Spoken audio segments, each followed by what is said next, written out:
बोलिएगा।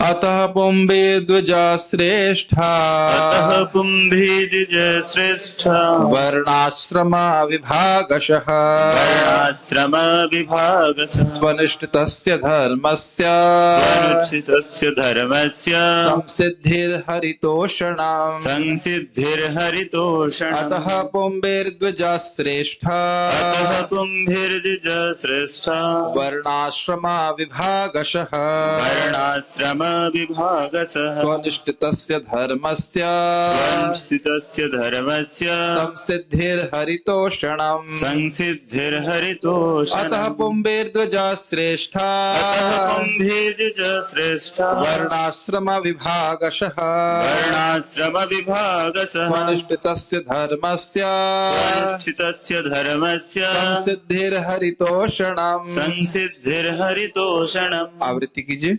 अतः पुंभिद्विज श्रेष्ठा, अतः पुंबेर्द्विजा श्रेष्ठा, वर्णाश्रम विभागशः, वर्णाश्रम विभागशः, स्वनुष्ठितस्य धर्मस्य, स्वनिष्ठितस्य धर्मस्य, संसिद्धिर्हरितोषणम्। संसिद्धिर्हरितोषणम्। यहाँ पहला शब्द क्या है? अतः। अतः मतलब इसलिए। तो बड़ा स्पष्ट समझ में आ रहा है। भक्ति के द्वारा क्योंकि भगवान का अनुभव हो जाता है, और वो तब होगा जब भगवान संतुष्ट होते हैं। इसलिए पुंभी मतलब मनुष्यों के द्वारा, द्विज श्रेष्ठ, द्विज श्रेष्ठ है यहाँ पे शौनक आदि ऋषि। हे ब्राह्मणों में श्रेष्ठ, द्विज समझते हैं ना, ब्राह्मण श्रेष्ठ मतलब श्रेष्ठ। तो हे ब्राह्मणों में श्रेष्ठ शौनक आदि ऋषि, यह समझिए कि जो इंसानों का विभाजन है वर्णाश्रम के अनुसार, वर्णाश्रम विभागशः मतलब ब्राह्मण क्षत्रिय वैश्य शूद्र, ब्रह्मचारी गृहस्थ वानप्रस्थ और सन्यास, ये जो विभाजन किया गया है, इसमें स्वनिष्ठतस्य धर्मस्य अपने धर्म का अनुष्ठान के द्वारा क्या उद्देश्य है? उसकी संसिद्धि या उसका उद्देश्य है हरितोषणम, भगवान हरि उससे संतुष्ट हो। क्योंकि जब भगवान हरि संतुष्ट होंगे, जो स्वयं ही सारा ज्ञान को नष्ट कर देंगे और भगवान को व्यक्ति देख पाएगा।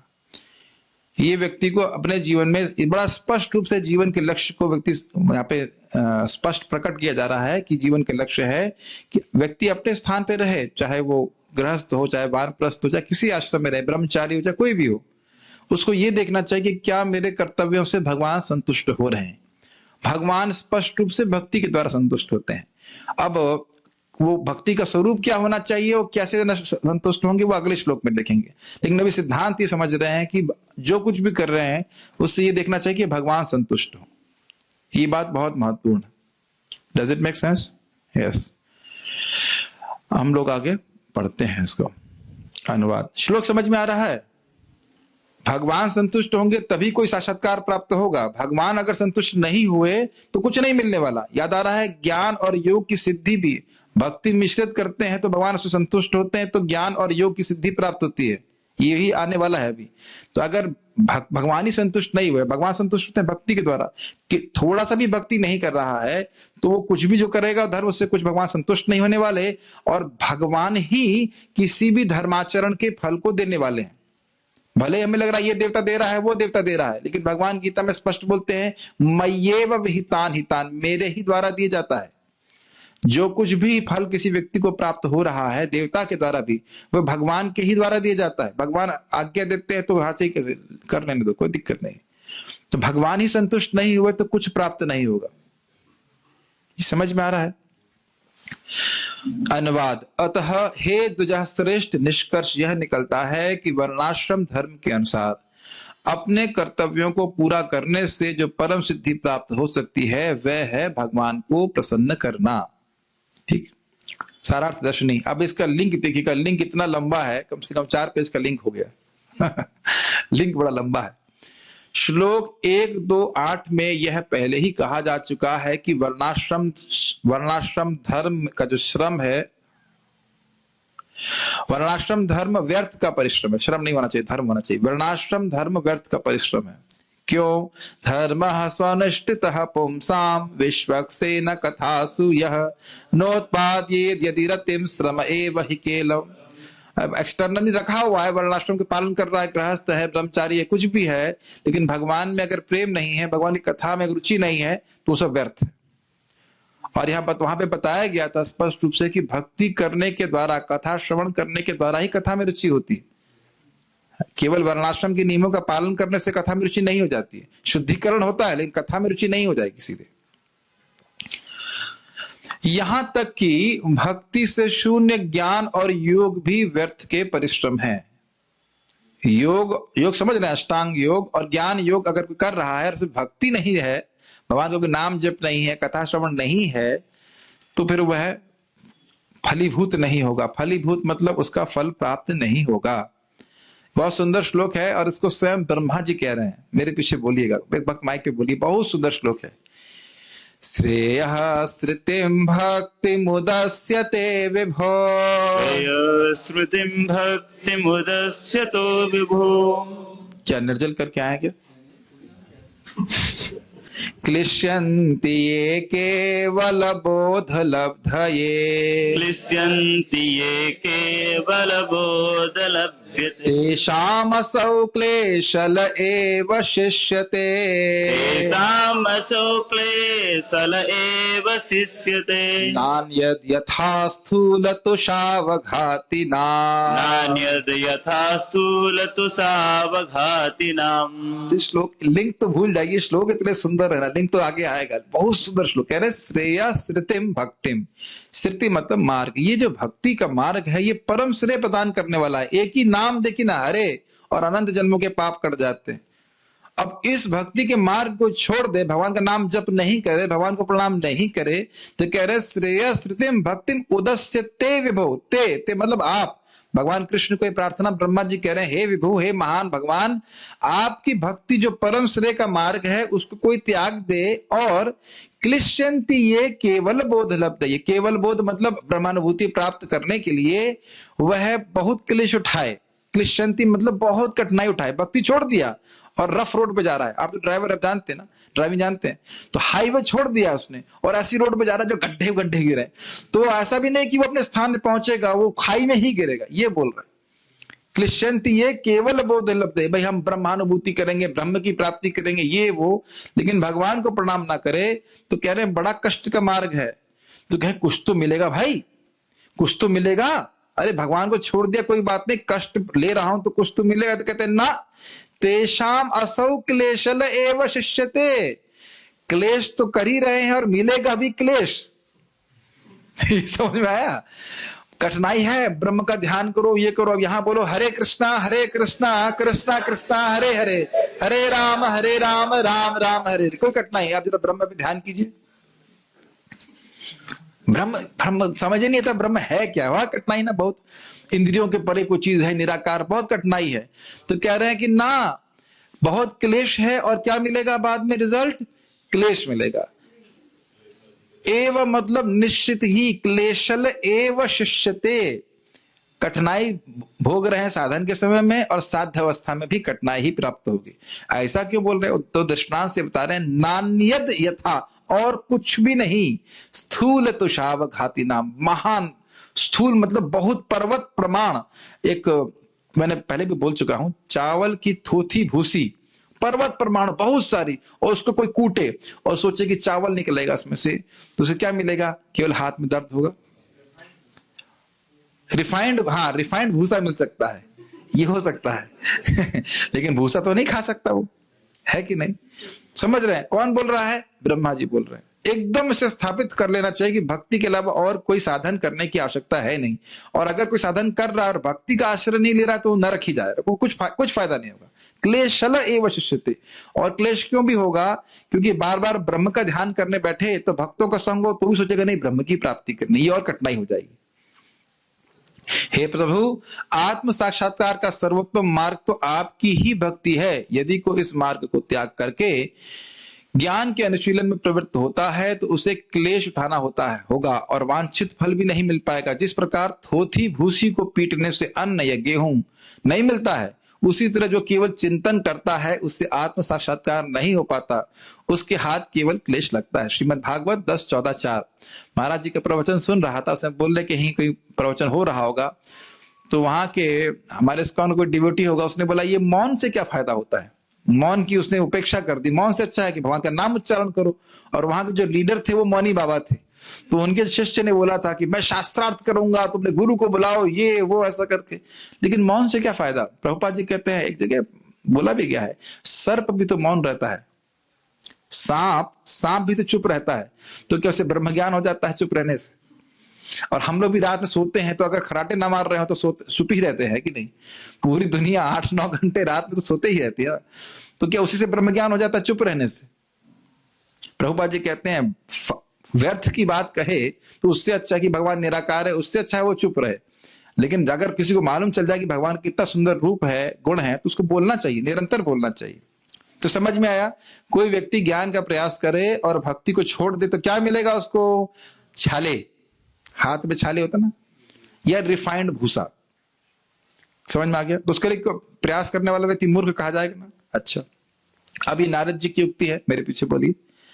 नैष्कर्म अप्यच्युत भाव वर्जितम, नैष्कर्म्यप्यच्युत भाव वर्जितम, इनको पिलाओ भाई, तो आवाज ही नहीं निकल। न शोभते ज्ञानमलं निरंजनम, न शोभते ज्ञानमलं निरंजनम्, कुतः पुनः शश्वत भद्रमीश्वर, कुतः पुनः शश्वत भद्रमीश्वरम्, न चार्पितं कर्म यदप्यकारणम्, न चार्पितं कर्म यदप्य आकरणम्। नैष्कर्म अपि अच्युत भाव वर्जितम, वह ज्ञान का अनुशीलन जिसमें भगवान अच्युत के प्रति कोई भक्ति भाव नहीं है। न शोभते ज्ञानम अलम निरंजनम, अरे वो निरंजन ज्ञान हो, निरुपाधिक ज्ञान हो, ब्रह्म का अनुभूत ध्यान कर रहा हो, लेकिन भगवान के कोई बात नहीं है, वो न शोभते, अच्छा नहीं लगता वो। नारद जी कह रहे हैं कुतः पुनः शश्वत भद्रमीश्वर, अरे जो ये कर्मकांड है ये तो हमेशा ही खराब है, हमेशा ही खराब है। तो अगर इसको न चार्पितम कर्म यदप्य कारणम, अगर भगवान को ये सब अर्पित नहीं होता तो फिर से क्या लाभ प्राप्त होगा? तो समझ रहे हैं मेरी बात? एकदम स्पष्ट समझ में आ रहा है? ज्ञान हो, कर्मयोग हो, कर्मकांड हो, कुछ भी हो, भगवान अगर उसमें नहीं है तो ऐसा हो गया कि बस शरीर है और प्राण है ही नहीं इसमें, फिर क्या फायदा हुआ उसका? स्पष्ट समझ में आ रहा है? और आप देख भी सकते हैं इस जगत में बहुत सारे लोग कार्य करते हैं लेकिन कुछ लाभ होता नहीं। आज भी मैंने बड़ा सुंदर कोटेशन मुझे मिला था तुलसीदास जी का, राम नाम को अंक है और सब साधन शून्य। भूल गया क्या था कि राम नाम जो है वो एक अंक के समान है और बाकी सारे साधन क्या है? शून्य है, जीरो है। भूल गया आगे क्या लिखा था, बड़ा सुंदर था वो। तो कह रहा है कि एक अंक अगर 0,0,0,0,0 कितने जीरो हो गए? जीरो। टैली कीजिए, कितने आगे जीरो बचे उसके बाद? बहुत सारे जीरो लगाए, सब जीरो, सारे साधन शून्य, जीरो। और अगर उसमें एक लगा दें तो कितना हो जाएगा? 10, 100, 1000, 10,000, 1,00,000। समझ में आई बात? तो भगवान की भक्ति नहीं कर रहा है, भगवान का नाम जप नहीं कर रहा है, भगवान को प्रणाम नहीं कर रहा, प्रसाद नहीं खा रहा है, तो जो कुछ भी वो कर रहा है वो शून्य है। श्लोक बड़ा अच्छा था, राम नाम कोई है भेजने वाला उसमें, राम नाम को अंक है और सब साधन शून्य, गुण ऐसे करके था, बड़ा सुंदर था वो, भूल गया अभी, चलो कोई बात नहीं, लेकिन अर्थ समझ गया उसका अर्थ क्या है। तो इसी तरह कह रहे हैं भगवान की भक्ति नहीं कर रहा है तो उसका सब कुछ साधन व्यर्थ हो रहा है। आत्म साक्षात्कार का ज्ञान समस्त भौतिक आसक्ति से रहित होने पर भी शोभा नहीं देता यदि वह अच्युत यानी ईश्वर के भाव से शून्य हो। तो फिर उन सकाम कर्म से क्या लाभ यदि वे भगवान की भक्ति के लिए काम ना आ सकें और जो स्वभावतः प्रारंभ से ही दुखप्रद तथा क्षणिक होते हैं। कर्म हाँ, अंक गए कुछ हाथ नहीं, अंक रहे 10 गुण, अंक रहे कुछ हाथ नहीं, अंक रहे 10 गुण, ये बात ठीक है। एक बहुत सुंदर उक्ति महाराज कहे थे, याद नहीं आ रहा है, कह रहे थे गंगा जी के तट पे कोई व्यक्ति हो और भगवान का नाम उच्चारण नहीं कर रहा है तो प्यासा मर जाएगा। ऐसा करके कुछ 2-3 बातें वो बोले थे, बड़ा अच्छा लगा था कि नाम भक्ति नहीं कर रहा है तो उसको कुछ लाभ प्राप्त नहीं होगा। यस, ठीक है। अब ये तो हम समझ में आ गए नारद जी की युक्ति। उसके बाद फिर ये ब्रह्मा जी बात बोल रहे हैं, थोड़ा सा हाईलाइटिंग ठीक नहीं हुई। तो ये ब्रह्मा जी की इसी 10वें स्कंद 14वें अध्याय की श्लोक के 14वें अध्याय के श्लोक को रख रहे हैं यहाँ पे। वो कह रहे हैं कि किस प्रकार से जो लोगों ने भक्ति का आश्रय लेकर के भगवान के चरण कमलों की प्राप्ति करी है। ये बहुत महत्वपूर्ण श्लोक है। क्यों महत्वपूर्ण है? क्योंकि ब्रह्मा जी ने बहुतों को देखा है भगवान की भक्ति करके भगवान के चरण कमलों की प्राप्ति करते हुए। इसलिए इधर देखिए श्लोक को, मेरे पीछे बोलिए। वो पूरा हाईलाइट नहीं हो पाया, but I think you can get it. पुरेह भूमन बहवोऽपि योगिना पुरेह भूमन् बहवोऽपि योगिनः त्वदर्पितेहा निज कर्म लब्धया सदार्पितेह निज कर्म लब्धया विबुध्य भक्तेव कथोपनीतया विबुद्ध भक्तेव कथोपनीतया प्रपेन्दिरेञ्जोच्युत ते गतिं पराम् प्रपेन्दिरिञ्जोच्युत ते गतिं पराम्। कह रहे हैं पुरा इह भूमन। भूमन मतलब हे महान भगवान, पूरा पहले, ब्रह्मा जी के पहले कोई नहीं है। पहले का मतलब हमारे पहले जो विश्व में पहले इह इस जगत में हे भूमन बहवोपि योगिनस, बहुत सारे भक्तों ने, बहुत सारे योगियों ने तदर्पतेहा निज कर्म लब्धया, अपनी सारे कर्मों को, अपनी चेष्टाओं को आपको समर्पित करके, और विबुद्ध भक्ति व कथोपनीतया, विबुद्ध भक्ति से, बहुत श्रेष्ठ भक्ति से आपकी कथा को श्रवण करके प्रपेन्दिरेंजोच्युते गतिम पराम, आपकी चरण कमलों की शरण ली और आपकी अच्युत गति को प्राप्त किया। अच्युत गति मतलब वह गति जहां से कोई व्यक्ति दोबारा ना गिरे, मतलब भगवान के धाम की प्राप्ति के लिए। देखिए ये सब सुनना बहुत जरूरी है हमारे लिए।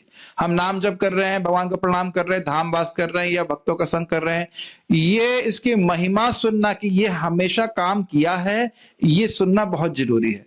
तभी हम भक्ति में निष्ठ रह सकते हैं। निष्ठ मतलब फिक्स्ड रह सकते हैं। नहीं तो लगेगा कि नहीं कुछ और कार्य कर लेते हैं, या कुछ और साध्य है, कुछ और साधन है। ये बहुत गंभीर चर्चा है। तो ब्रह्मा जी ने भी देखा है ना बहुत से लोगों को भगवान के धाम जाते हुए। आप मैंने और मैंने किसी को देखा है भगवान के धाम जाते हुए, तो हम तो नहीं जानते, लेकिन ब्रह्मा जी कह रहे हैं ये अनुभूत है, ये देखा हुआ है कि बहुत सारे पहले लोगों ने अपने कर्मों को आपको समर्पित किया और आपकी कथा को सुना तो आपके पास चले गए। एकदम बोनाफाइड प्रामाणिक तरीका बता रहे हैं भगवान के धाम जाने का। ये लोग बहुत महत्वपूर्ण है। तो आपने क्या सीखा? ज्ञान का आश्रय ले रहा है, भक्ति छोड़ रहा है तो कुछ नहीं मिल रहा। कर्मों का तो खैर कहना ही क्या, लेकिन भक्ति कर रहा है, अपने कर्मों को भगवान को समर्पित कर रहा है, भगवान के लिए कर्म कर रहा है। जैसे तुलसी जी की सेवा करना एक भगवान के लिए कर्म है, और भगवान की कथा सुन रहा है, तो ब्रह्मा जी कह रहे हैं बहुत लोगों ने प्राप्त किया। अच्छा एक और समझ लीजिए, इससे पहले बोल रहे हैं कि समझ लेना चाहिए कि बहुत से लोग जो ज्ञान का आश्रय लिए और भक्ति का आश्रय नहीं लिए, उन्हें क्या मिला? केवल क्लेश मिला। ये समझ लेना चाहिए। और बहुत से लोग जिन्होंने भगवान की भक्ति करी, उनको भगवान का धाम मिला। क्लियर समझ में आ रहा है? तो बहुत अच्छा रिलेशनशिप आप इसीलिए सुंदर श्लोक रख रहे हैं कि भक्ति का जो आश्रय लेगा वह निश्चित रूप से पार हो जाएगा। मैं आज भी भक्तों के सामने बोल रहा था, भगवान बोल रहे हैं इसमें कि मैं सत्य बोल रहा हूं हे मनुष्यों। भगवान तो मुझे सत्य बोलते हैं। हाथ ऊपर करके बोल रहा हूं, भगवान बोल रहे हैं हाथ ऊपर करके। सुनो सुनो सुनो, क्या बोलना चाहते हैं? जो व्यक्ति मुकुंद, जनार्दन, माधव ऐसे करके मेरे नाम बोलता है इस जीवन में, जपता है, या मरते समय मरने, तो ऋणी एवं मैं उसका ऋणी हो जाता हूं। और काष्ठ पाषाण पत्थर उसको ऐसा अभिष्ट प्रदान करता हूं जिससे इस जगत की कोई भी वस्तु उसके लिए पत्थर और लकड़ी के समान हो जाएगी। समझ में आया क्या कह रहा हूं? जो व्यक्ति नाम जाप करता है भगवान का, भगवान उसके ऋणी हो जाते हैं। जो भगवान इस जगत में हर वस्तु, हर व्यक्ति को देने वाले हैं, हर व्यक्ति भगवान का ही ऋणी है कि नहीं? इंद्रियां, शरीर, सब कुछ तो भगवान देने वाले हैं। वो भगवान कह रहे हैं, सत्य बोल रहा हूं, झूठ नहीं बोल रहा हूं, झूठ नहीं बोलते कभी। वो कह रहे हैं कि जो व्यक्ति उनका नाम जप करता है, उनका वे ऋणी हो जाते हैं। और जीवन में भी ना किया हो, मरते समय कर दिया तो भी ऋणी हो जाते हैं, और उसको ऐसे स्थान पे ले आएंगे, ऐसी वस्तु देंगे, अपना धाम देंगे, जिसके द्वारा, जिसके कंपैरिजन क्या बोलेंगे, जिसकी तुलना में इस जगत की कोई भी वस्तु किसी भी योग्य नहीं है, तुच्छ हो जाती। और उसको चैतन्य चरितामृत में कहा गया है, जारी आगे तृण तुल्य चारि पुरुषार्थ। जिसको भगवत प्रेम प्राप्त हो जाता है, उसके लिए धर्म, अर्थ, काम, मोक्ष भी तृण के समान हो जाते हैं। लेकिन किसको प्राप्त होगा? जो करेगा हरे कृष्णा कृष्णा कृष्णा हरे हरे, हरे राम राम राम हरे हरे। तो जब इस प्रकार से आप हरे कृष्ण मंत्र की महिमा सुनेंगे तो क्या आपका उत्साह नहीं होगा हरे कृष्ण मंत्र करने के लिए? स्वाभाविक सी बात। ठीक है, तो समझ रहे ना, भक्ति करके भगवान की प्राप्ति करता है। हे सर्वशक्तिमान, भूतकाल में इस संसार में अनेक योगी जनों ने अपने कर्तव्य निभाते हुए तथा अपने सारे प्रयासों को आपको अर्पित करते हुए भक्ति पद प्राप्त किया है।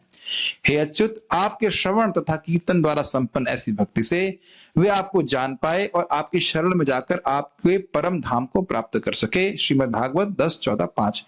ये तो समझ में आ रहा है डिस्कशन किस डायरेक्शन में जा रहा है। भक्ति ही सब सारी सिद्धि देने वाली है।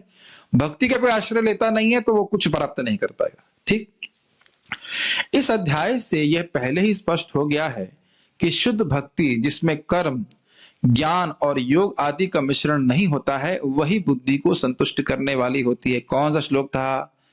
सवै पुंसाम परो धर्मो यतो भक्ति रथोक्षजे अहेतु की अप्रतिहता ये नात्मा सुप्रसिद्धि। तो इसकी व्याख्या की जरूरत नहीं है। शुद्ध भक्ति प्राप्त होगी तभी जीव संतुष्ट होगा। अब एक संदेह उत्पन्न हो सकता है, क्या ज्ञान और योग का त्याग करने से कोई दोष नहीं लगेगा? देखिए प्रश्न क्या है। बात यह आ रही है कि आप कह रहे हो भक्ति त्यागने से दोष लगेगा, लेकिन अगर हम ज्ञान, मान लो ज्ञानी है, ज्ञान छोड़ दे, केवल भक्ति करे और ब्रह्म की अनुभूति करना चाहे तो कोई दिक्कत है? अगर मान लीजिए कोई भक्ति कर रहा है, कुछ लोग ऐसे भी होते हैं कहते हैं हम ब्रह्म की प्राप्ति करना चाहते हैं और केवल भक्ति कर रहा है, तो ज्ञान का तो अनुशीलन नहीं कर रहा है, तो कोई दिक्कत है? तो कोई व्यक्ति संदेह कर सकता है कि हाँ ज्ञान का, कि भाई ज्ञानी है, ज्ञान का उद्देश्य मुक्ति है और ज्ञान को छोड़ करके केवल भक्ति करे तो तभी तो दोष लग जाएगा ना। भाई ज्ञान का अनुशीलन कर ही नहीं रहा है, या योग की सिद्धि प्राप्त करना चाहता है, परमात्मा का अनुभव प्राप्त करना चाहता है और अष्टांग योग करे ही नहीं और भगवान की भक्ति करे बस, तो वहां भी तो गड़बड़ हो जाएगी ना। हाँ, ये प्रश्न उठाया जा रहा है। सही बात है, नहीं होगी, लेकिन प्रश्न उठाया जा रहा है। और नित्य कर्मों को नहीं करने से क्या पाप के कारण व्यक्ति नरक में नहीं गिर पड़ेगा? नित्य कर्म में होते हैं बहुत सारे जो होते हैं कि अग्निहोत्र ये करो, ये करो, वो करो, या कोई कहे नहीं भाई तुम शादी करना बहुत जरूरी है। क्यों जरूरी है? ऐसे ही होता ही है, पाप लगेगा, जो भी बहुत सारे कारण हो सकते हैं। कभी कभी मैं कटाक्ष करता रहता हूं, जो लोग समझते हैं वो समझ जाते हैं कि मैं क्या कह रहा हूं। ठीक है, तो यदि यह प्रश्न हो तो इस पर यह श्लोक उत्तर देता है। लिंक समझ में आ गया आपको? इतना लंबा लिंक था ना ये, इतना लंबा लिंक कभी आपने देखा नहीं होगा। यह श्लोक यह उत्तर देता है कि ना भाई ना, कोई सारे कर्मों की पूर्ति हो जाती है भक्ति करने से और कोई टेंशन नहीं, कोई कर्म नहीं, कोई पाप नहीं लगे, कुछ नहीं लगेगा। लिंक समझ में आ गया? ठीक। यद्यपि ज्ञान और योग आकर्षक होते हैं, जो लोग भक्ति को नहीं जानते हैं, परंतु वे अपने साध्य की प्राप्ति के लिए भक्ति के संपादन पर ही आश्रित रहते हैं। परंतु भक्ति इन साधनों से निरपेक्ष रहते हुए अपने फलों को प्रदान करने वाली होती है। क्या ये लाइन समझ में आ गई स्पष्ट? ज्ञान का उद्देश्य क्या बताया गया था? ब्रह्मानुभूति। योग का उद्देश्य क्या बताया गया था? परमात्मा की अनुभूति। तो ये दोनों अनुभूति कैसे प्राप्त होंगी? कुछ कुछ तो भक्ति करे, कुछ कुछ तो भक्ति करे, लेकिन भक्ति का फल क्या था? भगवत अनुभूति। उसमें ज्ञान और योग की कोई जरूरत नहीं है। भगवान की भक्ति करके ही भगवान का अनुभव प्राप्त हो जाता है। भगवान से प्रेम होता है तो भगवान का अनुभव प्राप्त हो जाता है। क्या ये समझने में कुछ कठिनाई हो रही है? ठीक है, ये सब बातें जब मैं बोल रहा हूं तो पूरा विश्वास है कि भगवान बहुत प्रसन्न होते हैं इस बात से। याद आया ना, मैंने बताया था आपको अद्वैताचार्य जी की बात और महाप्रभु की बात। अद्वैताचार्य जी महाप्रभु के पूछे कौन श्रेष्ठ है, ज्ञान या भक्ति? किस? निसंदेह ज्ञान श्रेष्ठ है। ज्ञान आंख की तरह है और भक्ति दर्पण की तरह है। आंख के बिना दर्पण क्या करेगा? पिटाई चालू हो करती। तो ये सिमत सोचिए कि ये सिद्धांत जो सुनना ये भक्ति नहीं है, अपितु शास्त्र का श्रवण सेवन ये भगवान की सेवा से श्रेष्ठ है। ये तदीया आता है, आराधना नाम सर्वेशाम विष्णु आराधनाम परम तस्मात् परतरम देवी तदीया नाम समर्चनम। प्रमाण से बोल रहा हूं मैं आपको। शिव जी से पार्वती जी पूछती हैं कि सबसे अच्छी आराधना किसकी है, तो कहते हैं आराधना नाम सर्वेशाम विष्णु आराधनाम परम। समझ में आई संस्कृत? सारी आराधनाओं में सबसे अच्छी आराधना है भगवान विष्णु की आराधना। क्लियर? तस्मात् परतरम देवी, हे देवी उससे भी श्रेष्ठ क्या है? तदिया नाम समर्चनम, जो भगवान से संबंधित वस्तु हैं उनकी आराधना करना। तो क्या है? धाम, शास्त्र, श्रीमद् भागवतम, तुलसी देवी, इनकी सेवा। इसका अर्थ ये नहीं कि भगवान की सेवा नहीं कर रहे हैं, उनसे संबंधित वस्तुओं की सेवा ये भगवान को और अधिक प्रसन्न करती है। गायक भी, तो यही बात है, समझ रहे हैं? तो शास्त्र का श्रवण कीर्तन, श्रीमद् भागवत आप जानते ही हैं, सुनने की इच्छा मात्र से भगवान हृदय में आ जाते हैं। लेकिन चर्चा कैसी होनी चाहिए? जैसे आचार्यों ने करी, इसलिए मैं तो खाली पूर्ववर्ती आचार्यों की बात को समझा रहा हूं, ज्यादा कुछ हम अपने से नहीं बोलना चाहते। इसलिए तो समझ रहे हैं, भक्ति को स्थापित करने से भगवान प्रसन्न होते। इसलिए यदि भक्ति के द्वारा कोई भगवान को प्रसन्न कर लेता है तो वह उसके धर्माचरण की पूर्णता है। कोई भी धर्म कर रहा है, उससे भगवान प्रसन्न हो गए तो बस सारी सफलता उसे प्राप्त हो गई। श्लोक में क्या लिखा गया था? सम सिद्धिर हरितोषणम। क्या ये बात जितने लोग भी धर्म कर्म कर रहे हैं उनको पता रहती है? हमको यहाँ पे सामने लिखा हुआ कितना पका हुआ प्रसाद मिल गया है तो लगता है बड़ा आसान है, लेकिन दुनिया में जितने भी धर्म कर्म कोई कर रहा है, क्या वो हरितोषण के लिए कर रहा है? जरा बताइए। नहीं कर रहा ना? छांट लीजिए कितने लोग इस बात को इसको जानते हैं। ये है श्रीमद् भागवतम को श्रवण करने का लाभ। धर्म का सार क्या है? कृष्ण को संतुष्ट करना। ये हमको पता चल जाता है, आसानी से पता चल जाता है। थोड़ा से पहले हम आगे जाएं, जरा मनन कीजिए, क्या वाकई आप देख पा रहे हो कि लोग भगवान की संतुष्टि के लिए धर्माचरण नहीं कर रहे हैं? देख पा रहे हैं बात? अपने घर में चले जाइए मानसिक रूप से और जरा एक एक व्यक्ति का स्मरण करिए जो भगवान की भक्ति नहीं कर रहा और कुछ अगरबत्ती जरूर घुमा रहा है। सही कह रहे हैं प्रेम कृष्ण प्रभु कि इनको पता ही नहीं है कि भगवान कौन है, तो भगवान की संतुष्टि के बारे में बात ही कहां से आई। इसीलिए श्रवण सभी भक्ति का आधार है। जैसे पार्थ प्रभु ने कहा, गाय की सेवा से भगवान प्रसन्न होते हैं। आपको दिखता है? आपको दिखता है कि गाय की सेवा से भगवान संतुष्ट होते हैं? दिखता है अगर शास्त्र श्रवण करते हैं। गावा कंडू या नाम कुर्यात गो ग्रासम गो प्रदक्षिणम गावा में प्रसन्नासौ गोपाल अपि प्रसीदति। जीव को समय पात बोलते हैं। गायों के यहाँ पे खुजलाने से, गायों को कुछ खिलाने से और गायों की परिक्रमा करने से ये गायें भी प्रसन्न होती हैं और भगवान गोपाल प्रसन्न होते हैं। समझ रहे हैं मेरी बात? और नहीं तो इसको भी हम कर्मकांड बना सकते हैं। अच्छा, कर्मकांड के लिए भी श्रवण करना जरूरी है कि गाय की खिलाएंगे तो हमारे कर्म नष्ट होंगे। जैसे एक बात बता देता हूं, थोड़ा कर्मकांड भी बता देना चाहिए। आप गाय को खिला रहे हैं कुछ और हाथ में, मुझे एस्ट्रोलॉजर ने बोला था ये सुन लो, बहुत जरूरी है, लोग सुनते हैं इसको। हाथ में मान लड्डू है और आप गाय को खिला रहे हैं तो अपने ऐसे फेंक के नहीं खिलाना चाहिए। ऐसे खिलाइए कि आपके हाथ को चाट ले, तो आपका जितना भी बुरा कर्म है वो चाट के मतलब चाट जाएगी, बुरा कर्म सब चाट जाएगी। आज ये अच्छी पॉइंट है, आज मैंने भागवत से यही सीखा। लेकिन ये देखिए कर्मकांड विचार है। भगवान हम गायों की सेवा क्यों करते हैं? कृष्ण गोपाल हमसे प्रसन्न, हमारी भक्ति बढ़े। ये समझ में आई बात? तो ये चीज लोगों को पता नहीं है। करते हैं ना, गायों की सेवा करते हैं केवल कर्मकांड विचार के द्वारा।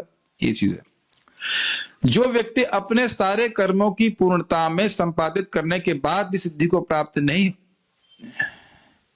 जो व्यक्ति अपने सारे कर्मों की पूर्णता को जो व्यक्ति अपने सारे कर्मों को पूर्णता में संपादित करने के बाद भी सिद्धि को प्राप्त नहीं होता है, वह सीधे भक्ति करके सिद्ध हो जाता है। ये समझ में आई बात?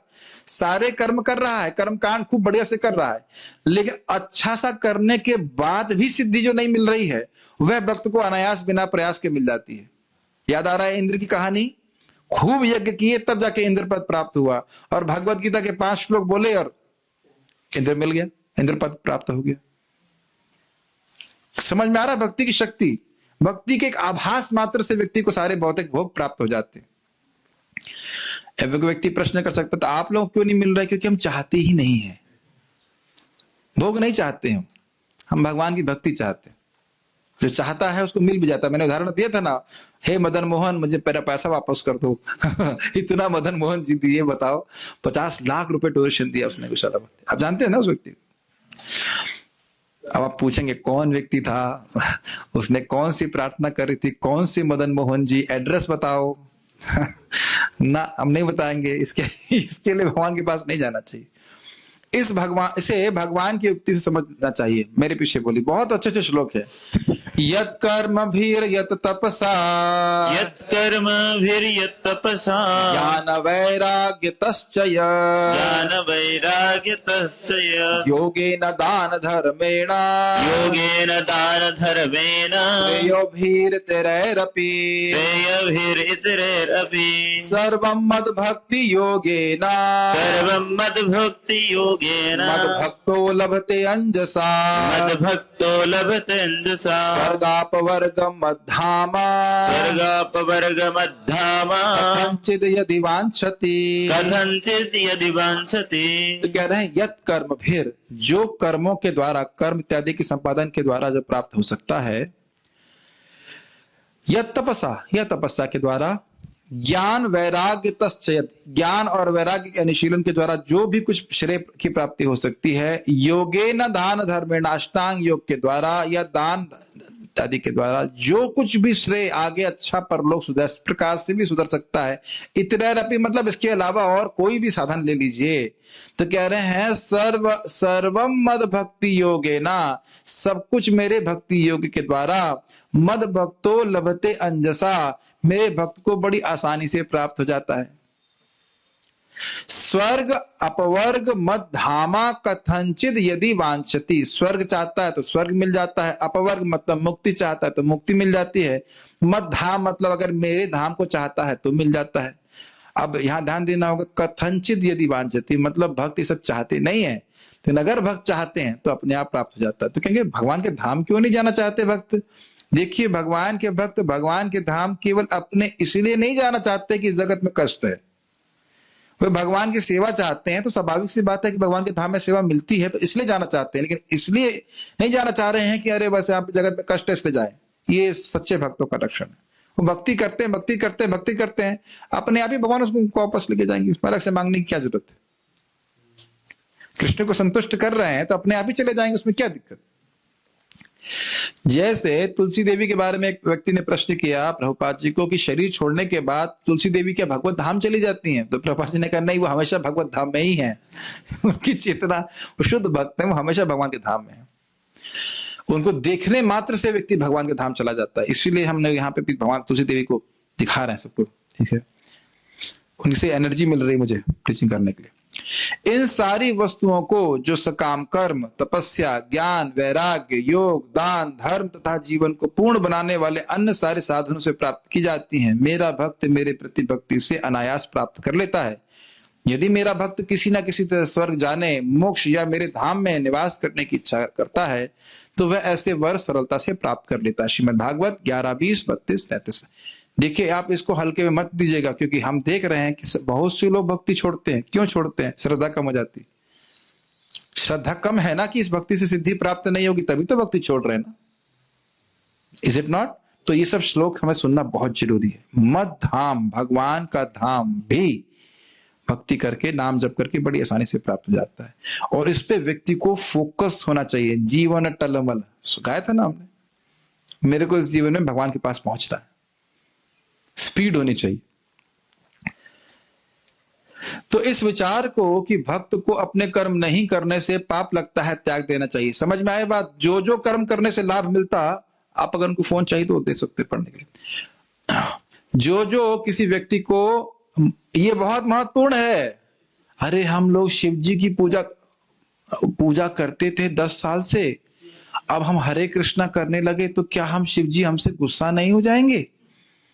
हम बहुत बचपन से हम ये व्रत करते आए हैं, सोमवार का व्रत या मंगलवार का कौन सा, हनुमान जी का व्रत, और बुधवार को इसका होता है मुझे पता नहीं, बुधवार गणेश जी का होता है। कहीं गणेश जी हमसे गुस्सा तो नहीं हो जाएंगे? कहीं हमको पाप तो नहीं लगेगा? हरे कृष्णा कर रहे हैं, क्या इस प्रकार के प्रश्न नहीं आते हैं?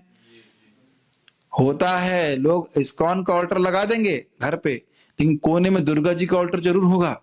कहीं कृष्ण काम नहीं आए तो मैया जी की शरण में ले लेंगे, माता जी के पास चले जाएंगे। पिताजी नहीं सुनेंगे तो माता जी के पास चले जाएंगे, है कि नहीं? बैक सपोर्ट तो होना चाहिए ना। कहीं कृष्ण आश्रय नहीं दिए तो दुर्गा जी तो है। समझ रहे हैं? इस प्रकार से होता है। कोई व्यक्ति मुझे बोल रहे थे हम एकादशी ही करना चाहते हैं, हम किसका व्रत कर रहे थे? शायद गणेश जी का कर रहे थे व्रत, तो उसका उद्यापन कैसे करें? हमने बस बंद कीजिए, और क्या करना है, और क्या उद्यापन करना है? एकादशी कर रहे हैं तो गणेश जी भी संतुष्ट, सारे देवता संतुष्ट, क्या करने की जरूरत है? और बताइए, भगवान संतुष्ट हो रहे हैं उससे। Make sense? तो इसलिए भले लगे बहुत सिंपल सी बात है, लेकिन सिंपल नहीं है, बहुत लोग के दिमाग में खटकता रहेगा ये बात। यदि धर्म भक्ति के संपादन से पूर्ण हो जाता है, बड़ा ध्यानपूर्वक सुनिए, यदि सारे धर्म भक्ति करने से पूर्ण हो जाते हैं, यदि धर्म भक्ति के संपादन से पूर्ण हो जाता है, तो क्या धर्म करने वाले को फिर भी धर्म का फल प्राप्त होगा? भाई वो भक्ति कर रहा है, और मतलब क्या उसको वो वाले फल भी मिलेंगे? कि मतलब यानी कि जो भी व्यक्ति हरे कृष्णा कर रहा है, जो भी गीता पढ़ रहा है, वो सब स्वर्ग जाएंगे क्या? आप श्लोक सुने थे, जो कुछ भी अन्य धर्मों से प्राप्त हो जाता है, वह भक्ति से प्राप्त हो जाएगा, यही बोले ना भगवान। तो अब प्रश्न बनेगा, अच्छा मतलब भक्ति करेगा तो उसको मुक्ति मिलेगी ही क्या? स्वर्ग जाना ही पड़ेगा, ये कहना चाहते हैं क्या? संदेश समझ में आ रहा है ना? संदेश समझ में आएगा तो उत्तर समझ में आएगा। क्या हर व्यक्ति, ऐसे समझिए, हर व्यक्ति जो गीता के 5 श्लोक 18 अध्याय के पढ़ता है, उसको इंद्र बनना ही पड़ता है? ये संदेह है, ठीक है। अब उसको जरा क्लियर कर रहे हैं। हाँ, यदि वह धर्म का संपादन भौतिक इच्छाओं से करता है तो वह इन इच्छाओं को प्राप्त करेगा, परंतु यदि वह धर्म का संपादन भौतिक इच्छाओं से नहीं करता है तो उसे भी फल प्राप्त नहीं होंगे। मतलब समझे, भक्ति कर रहे हो और हम सोच रहे हैं कि स्वर्ग मिल जाए, ये तो अच्छा है, गीता के 5 श्लोक बताओ हमको। जैसे थे ना वो अर्जुन से, दुर्योधन ने कहा था, वो 5 वो बाण कौन से हैं जिसे मारूंगा, पांडवों को मारूंगा। तो जिसकी इच्छा ऐसा कर सकता है, लेकिन यदि ऐसी इच्छा है तो भक्ति उस प्रकार के फल देगी। अगर हमारी स्वर्ग जाने की इच्छा नहीं है तो ऐसा नहीं कि तुमने देखो भक्ति करने से कोई भी फल मिलता है तो तुम्हें थोड़ा समय स्वर्ग में जाना ही पड़ेगा। अगर हम भगवान के पास जाना चाहते हैं तो कोई दिक्कत नहीं। क्या बातें समझ पा रहे हैं? सूक्ष्म बातें समझ में आ रही हैं?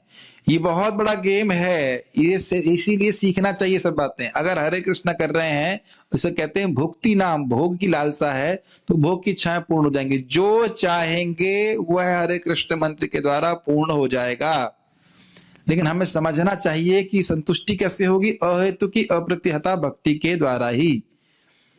भगवान के पास हीन अर्थ लेकर के नहीं मांगना चाहिए। प्राइम मिनिस्टर के पास जाकर के 50 पैसे मांगने की कोई मतलब नहीं है। हंस रहे हैं यहाँ पे, लेकिन बहुत लोग हम देखते हैं ना, हमारे एक भक्त है, नाम तो नहीं रख रहे, खूब सेवा किया जम के, ताकि इंग्लैंड में जाके कुकिंग कर सके, अभी अमेरिका चले जाएं। बहुत सारे लोग इस प्रकार सोचते हैं। इतना हंस तो देते हैं, लेकिन लोग जब कर रहे हैं, लेकिन ठीक है वो जब कर रहे हैं, लेकिन इच्छा है कि भाई अमेरिका चले जाए, है ना। मैं पहले भी मजाक में बोला था ना कि विलास कुंज दियो वास नहीं, अमेरिका दियो वास, है कि नहीं? अमेरिका देश दियो वास, ये तुलसी महाराज से प्रार्थना कर सकते हो आंतरिक रूप से। ये होता है। एक भक्त थे, जानते हैं, पार्थरू, तो सेवा कर रहे थे हमारे डिवोटी किचन में। तो उन्होंने कहा आपने बहुत अच्छा प्रसाद बनाया, आप ये वाला प्रसाद बहुत अच्छा बनाओ, तुम्हारा एक इंग्लैंड का वीजा जरूर मिल लग जाएगा। वो इतना खुश हुआ, वो इतना खुश हुआ, ब्रह्मचारी इतना खुश हुआ, आप याद है ना आपको? बहुत खुश हुआ वो। हाँ मैं बनाऊंगा और भक्तों को खुश करूंगा ताकि मैं इंग्लैंड चला जाऊं। चले भी गए, पहुंच गए ना, वो शायद पहुंच गए। ये स्थिति है। तो अब ऐसा नहीं कि हमारे, उम्मीद है हमारे करुणा मित्र जो अच्छा प्रसाद बना रहे हैं वो इंग्लैंड जाना चाहते, नहीं जाना चाहते ना। He simply wants to serve devotees. तो ऐसा नहीं कि अब जो भी डिवोटी किसी में भक्तों की सेवा करेगा वो इंग्लैंड ही पहुंचेगा, ऐसा नहीं है। समझ रहे हैं? मैं मजाक में बोल रहा हूँ, लेकिन समझ में आ रहा है ना आपको? क्या सभी लोग वैष्णवों को संतुष्ट करके नाम जप करके सब इंग्लैंड ही जाना चाहते हैं? नहीं। तो जो जाना चाहते हैं वो इच्छा पूर्ण हो जाती है। आप समझ में आई बात? ठीक। गोपाल तापनी श्रुति कहती है भक्ति क्या चीज है। देखिए, भक्तिर अस्य भजनम तद इहा मूत्रोपाधि नैरास्य नैवामस्मिन् मनः कल्पनम एतद एवच नैष्कर्म्यम। भक्ति भगवान का भजन है जिसमें भगवान में मन को केंद्रित किया जाता है। ये तो स्पष्ट समझ में आ रहा है। और इस जगत या अगले जगत में प्राप्त होने वाले सभी प्रकार के भौतिक लाभों की आशा को त्याग दिया जाता है। मतलब मैं स्वर्ग जाऊं या इस जगत में महान बनूं या मुझे मुक्ति मिले, यह सब नहीं किया जाता भक्ति में। केवल भक्ति में क्या अभिलाषा होती है? कृष्ण मुझसे संतुष्ट हो जाए, मुझे भगवान के चरणों में शुद्ध प्रेम प्राप्त हो जाए। ठीक है, यह सभी प्रकार के कर्मों को नष्ट करने वाली है। और इस प्रकार से जब भक्ति करते हैं तो सभी कर्म ध्वस्त हो जाते हैं। गोपाल तापनी उपनिषद 1:15। समझ पा रहे हैं? ये बहुत तेज जा रहा हूं मैं, ठीक है। निम्नलिखित श्लोक के अनुसार क्योंकि सभी धर्म भक्ति के द्वारा पूर्ण हो जाते हैं, इसलिए एक भक्त के लिए अन्य धर्मों का संपादन त्याज्य है। जो अभी आने वाले श्लोक हैं, भक्ति कर रहे हैं तो सारे धर्म की पूर्णता हो गई, तो अब अलग धर्म करने की क्या जरूरत है। बहुत सुंदर श्लोक है, प्रसिद्ध श्लोक है, सब लोग जानते ही हैं। मेरे पीछे बोलिए।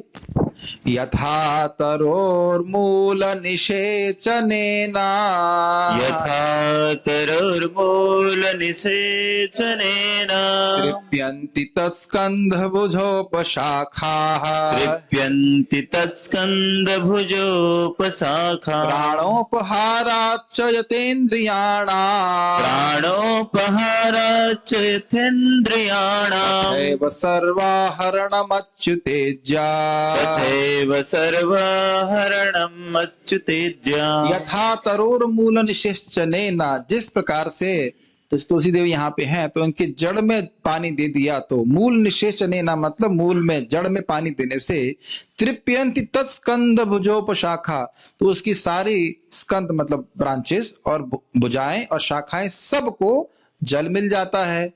प्राण और प्राणोपहाराच्च यथेन्द्रियाणाम, जैसे पेट में खाना देने से सभी इंद्रियों को मिल जाता है, उसी प्रकार से तथैव, उसी प्रकार से तथैव सर्वाहरणम अच्युतेज्य, अच्युत भगवान की ईज्या पूजा करने से सभी देवताओं की पूजा हो जाती है। स्पष्ट है, तो बहुत प्रसिद्ध श्लोक है, सब जानते हैं। जिस तरह वृक्ष की जड़ को सींचने से तना, शाखाएं तथा टहनियां पुष्ट होती हैं, और जिस तरह पेट को भोजन देने से शरीर की इंद्रियां तथा अंग प्राणवान बनते हैं, उसी प्रकार भक्ति द्वारा भगवान की पूजा करने से भगवान के ही अंग रूप सभी देवता स्वतः तुष्ट हो जाते हैं। महाराज पे बहुत अच्छा कह रहे थे कि कोई सोचे कि भाई भूख लग रही है तो आंख को दे दूं मैं कुछ, आंख में नींबू का जूस से चटनी डाल दूं कान में गुलाब का जूस, क्या गुलाब नहीं, क्या होते वो गुलाब जामुन का जूस कान में डाल दूं, तो क्या संभव है कि वो ग्रहण भी कर पाए? और ये सारी वस्तुएं पेट ग्रहण कर लेता है और पेट अपने आप ही सारे अंग को दे देता है। ये बहुत अच्छा अंडरस्टैंडिंग है कि नहीं? हमें सोचने की जरूरत नहीं पड़ती। बाल अगर हमारे पास तो नहीं है, लेकिन जिनके बाल हैं, बाल के अग्र भाग तक, लास्ट पॉइंट तक पोषण पहुंचता है। नहीं पहुंचता, ऐसे तुम नहीं पहुंचा सकते ना, ग्रहण करने की शक्ति ही नहीं है। तो इसीलिए भगवान विष्णु को जो संतुष्ट करता है वह सभी देवताओं को संतुष्ट करता है। स्पष्ट समझ में आ रहा है? ठीक है, समझ में आ रहा है। तो अब और कोई जप नहीं करेगा। आप लोग तो सब डिवोटी हैं, एक्सक्लूसिव डिवोटी हैं, लेकिन जो लोग और श्रवण कर रहे हैं वो और देवताओं की पूजा करने की बिल्कुल छोड़ देंगे, अगर वाकई समझ में आ रहा है तो। भगवान ने स्वयं कहा है कि तावत कर्म, मेरे पीछे बोली, तावत कर्माणि कुर्वीत तावत् कर्माणि कुर्वीत निर्विद्येत यावता न निर्विद्यत यावता मत कथा श्रवणादौ वा मत्कथा श्रवणादो वा यावन्न जायते। श्रद्धयावन्न जायते। बड़ा सुंदर बात है। अब कोई कहे कि अगर ऐसा है तो वर्णाश्रम आदि के कर्म करने के लिए क्यों कहा गया है? तो कह रहे हैं भगवान, तावत कर्माणि कुर्वीता, तब तक कर्म करने चाहिए, न निर्विद्येत यावता, जब तक व्यक्ति बोर ना हो जाए। क्या ये वर्णाश्रम है? समझ में आया? वो बनाया ही ऐसा गया है कि व्यक्ति अंततोगत्वा निर्विद्य हो जाएगा, नहीं चाहिए, बोर हो जाएगा। और मत कथा श्रवणादौ वा, मेरी कथा के श्रवण में श्रद्धा यावन न जायते, जब तक कथा में रुचि नहीं होती। ऐसा नहीं है कि बोर हो गया तो कथा में रुचि हो जाएगी। कथा में रुचि तो भगवान के भक्तों के संग में आकर कथा सुनने से ही होगी। लेकिन आप देख सकते हैं कि ऐसा नहीं है कि सभी जगत में लोग सुबह से शाम तक केवल कथा ही सुन सकते हैं। कुछ कुछ कर्म करना जरूरी है, ये करना है, वो करना है। और ऐसा भी नहीं कि पैसा कमाना है, बहुत बार पैसा नहीं भी कमाना होता है, फिर भी वो कुछ करते हैं, है ना।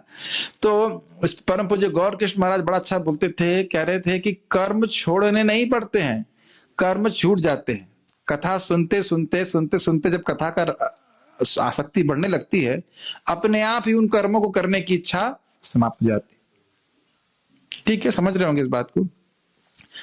जब तक मनुष्य सकाम कर्म से तृप्त नहीं हो जाता और श्रवणम कीर्तनम विष्णु द्वारा भक्ति के लिए रुचि जागृत नहीं कर लेता, तब तक उसे वैदिक आदेशों के विधानों के अनुसार कर्म करना होता है। तब तक वह वेद के विधि विधानों के संग पालन करना होता है, नहीं तो उसको पाप लगता है। समझिए ध्यान पूर्वक, जब तक भगवान की भक्ति नहीं कर रहा है, श्रवण कीर्तन नहीं कर रहा है, तभी तक वह विधि विधानों का पालन कर रहा है। जैसे बहुत आसानी से हमें रोड के किस तरफ चलना चाहिए भारत में? बाएं तरफ। हवाई जहाज में भी लागू होता है?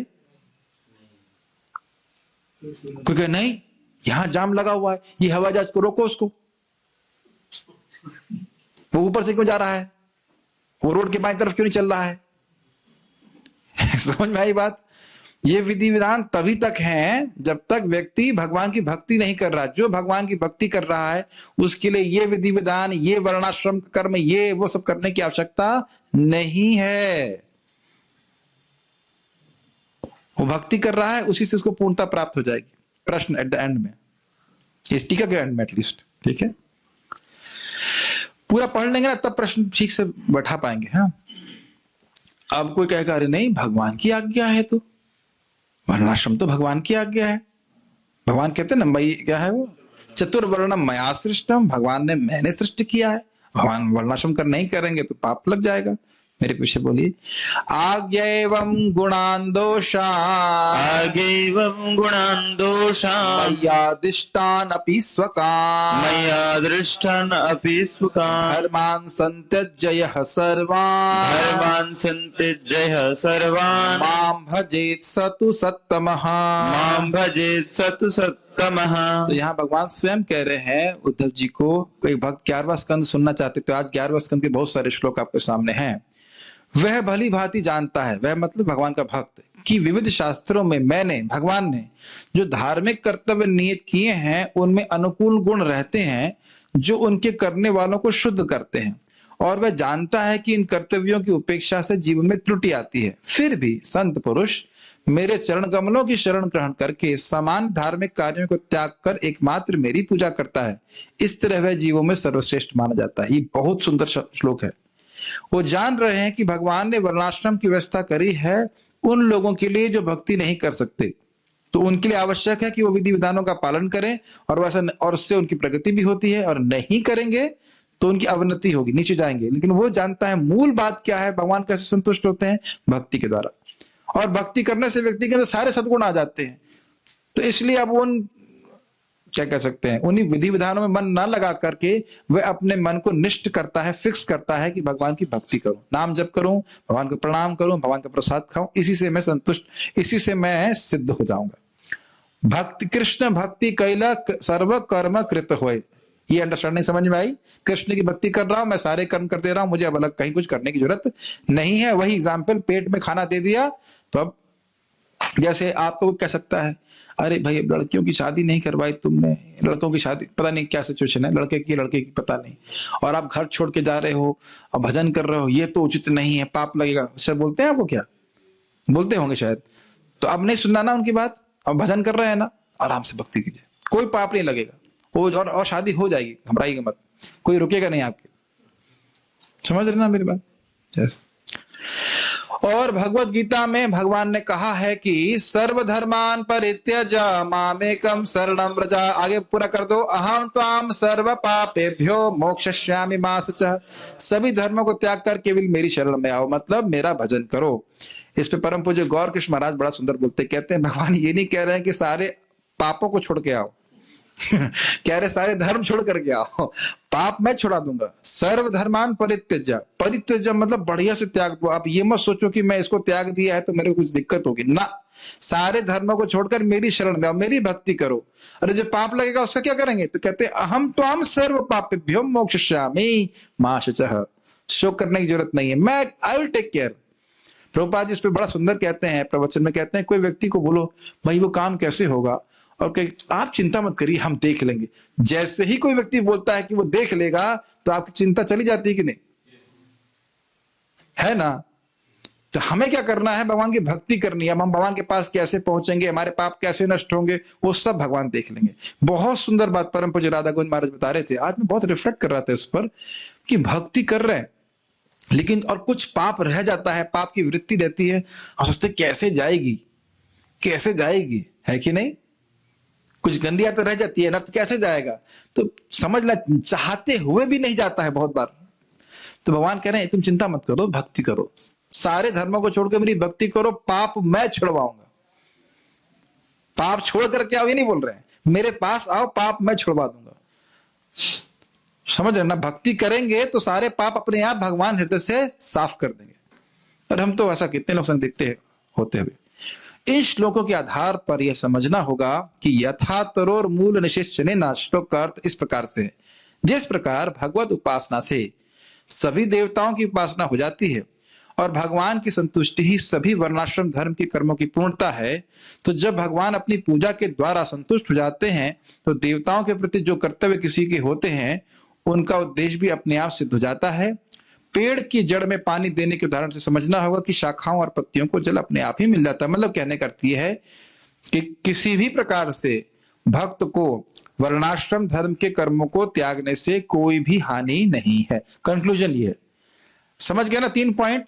ज्ञान को त्यागने से कोई दिक्कत नहीं है, योग करने से योग नहीं करने से कोई दिक्कत नहीं है, और जो वर्णाश्रम के धर्म के कर्म है उनको भी नहीं करने से कोई दिक्कत नहीं है। भगवान की भक्ति कर रहा है तो वह पूरी तरह से सिद्ध हो जाएगा। ये समझ में आ गया? अच्छा, क्योंकि पॉइंट सब मुद्दा यह है कि सम सिद्धिर हरितोषणम, भगवान संतुष्ट होने चाहिए, और भगवान संतुष्ट होते हैं भगवान की भक्ति करने से। तो जब भक्ति करके भगवान संतुष्ट हो गए, आपका मूल बात हो गई, प्रयोजन सिद्ध हो गया, तो अन्य सारी चीजों करने से क्या फायदा? क्लियर? ठीक। बंगाल या अन्य स्थानों के शुद्ध भक्त, अब आपको बहुत गंभीरता से सुनना पड़ेगा, ये बात बहुत सूक्ष्म है। बंगाल या अन्य स्थानों के शुद्ध भक्त यदि पारिवारिक दबाव के कारण कुछ कर्म करते भी हैं तो भी वे वास्तविक रूप से कर्मों का संपादन नहीं है, क्योंकि देवताओं की उपासना में उनकी कोई श्रद्धा नहीं होती। ये बहुत महत्वपूर्ण है। जो लोग अभी घर में रह रहे हैं, मान लीजिए कोई कर्मकांड है, कोई पूजा वाला कर रहे हैं और घर वाले आपको जबरदस्ती कहते नहीं बैठना ही पड़ेगा, तो झगड़ा नहीं करिए। आप बाह्य रूप से भले बैठ गए लेकिन आपका विश्वास नहीं है उसके ऊपर, तो आपकी भक्ति पे वो प्रभाव नहीं डालेगा। ये मैं इसलिए बोल रहा हूं, जब मैंने यहाँ बात इंडोनेशिया में बताई थी तो लोग बड़े खुश हुए थे, क्योंकि इंडोनेशिया में क्या है, वहां पे बड़ा स्ट्रिक्ट सिस्टम है। कोई आप हरे कृष्णा करो चाहे कुछ भी करो, लेकिन गांव की कुछ एनुअल पूजा होती है, आपको बैठना ही होगा वहां पे। भक्त बड़े परेशान हो जाते थे और वो लोग घबराते थे कि कहीं इस प्रकार से हमारी भक्ति में ये बाधा तो नहीं है। हमें बोला गया देवताओं की पूजा करने की जरूरत नहीं है और हमें यहाँ देवता की पूजा करनी पड़ रही। समझ में आया? तो कह रहे उनकी कोई श्रद्धा नहीं है, इसलिए इनको ऐसा नहीं कि अब देवता की पूजा कर रहे हो तो देवता के लोग जाना पड़ेगा, ऐसा कुछ भी नहीं है। श्रद्धा नहीं। जैसे प्रहलाद महाराज षंड और अमर की बात सुन रहे थे, पॉलिटिक्स, डिप्लोमेसी, ये वो, लेकिन वो ग्रहण नहीं कर रहे थे उसको, अच्छा नहीं मान रहे थे, उनकी श्रद्धा नहीं थी, उसमें विश्वास नहीं था, तो वे प्रभावित नहीं हुए, उनकी भक्ति प्रभावित नहीं हुई। यहां तक कि जो शिक्षा दी गई थी उसको उत्तर देने में प्रहलाद महाराज सबसे नंबर 1 थे। षंड महाराज जो पढ़ा रहे थे पॉलिटिक्स, डिप्लोमेसी के बारे में, वो प्रहलाद महाराज बहुत अच्छे 1 नंबर फर्स्ट आ रहे थे, लेकिन श्रद्धा नहीं थी। समझ में आ रहा है? ऐसा हो सकता है कि व्यक्ति बहुत अच्छा बोले लेकिन श्रद्धा नहीं हो? ये होता है, ये हो सकता है, काफी होता है इस प्रकार से। परम पूज्य राधानाथ महाराज बता रहे थे कि एक व्यक्ति था, या है मुझे पता नहीं, वो बहुत बड़ा क्रिश्चियन धर्म का प्रचारक है, और महाराज जी से व्यक्तिगत रूप से मिले और उसकी क्लास में बहुत लोग आते, हजारों की संख्या में। और फिर उसने महाराज से बोला कि देखिए मेरे प्रवचन में बहुत लोग आते हैं लेकिन मुझको बाइबल पे विश्वास नहीं है। तो ये एक बड़ी अजीब सी बात है, और ये पता नहीं ऐसा क्यों, हृदय शुद्ध नहीं होगा, जो भी कारण हो। इसलिए हम स्वयं भक्ति करते हैं, भक्ति का अनुभव प्राप्त होता है, फिर अनुभव से उस विश्वास के संग हम बोलते हैं। ये नहीं कि खाली हम ऊपर ऊपर से बात बोल रहे हैं। समझ रहे हैं मेरी बात? ठीक है, इसका बहुत फर्क पड़ता है, पता है। आप शास्त्र पढ़ रहे हैं और जब भी कर रहे हैं, भक्ति कर रहे हैं, प्रैक्टिकल श्रुत ग्रहीतया, देन वी गेट रियलाइजेशंस। तो हमें भी दिखता है कि नहीं, भगवान की जो बात है, शास्त्र की बात जो है, वो सत्य है। जैसे हमारे गोमाता प्रोडक्ट्स के लोगों को मैं डांट रहा था, मैंने कहा ये हिंगोली कैसी है? हमने खाई नहीं। हमने तुमने खाई नहीं है, तुम बेच रहे हो। ये क्या मतलब हुआ? तो अभी हमारी पॉलिसी ये है कि कुछ भी हम प्रोडक्ट लॉन्च करते हैं पहले टेस्ट करते हैं कि क्या सही है, ठीक से बना है कि नहीं। उनके तो ये तो क्या सिस्टम हुआ, बेच रहे हैं, उनको पता नहीं है। जैसे प्रभुपाद जी कहते हैं किताब वितरण कर रहे हैं, कोई पूछे भाई क्या लिखा है इस गीता में, ना हम लोग पढ़ते नहीं, गुरुजी ने लिखा है उसे बांटते हैं हम। ये क्या मतलब हुआ? ठीक है, अभ्यास करके आचरण करना चाहिए इसको अपने जीवन में।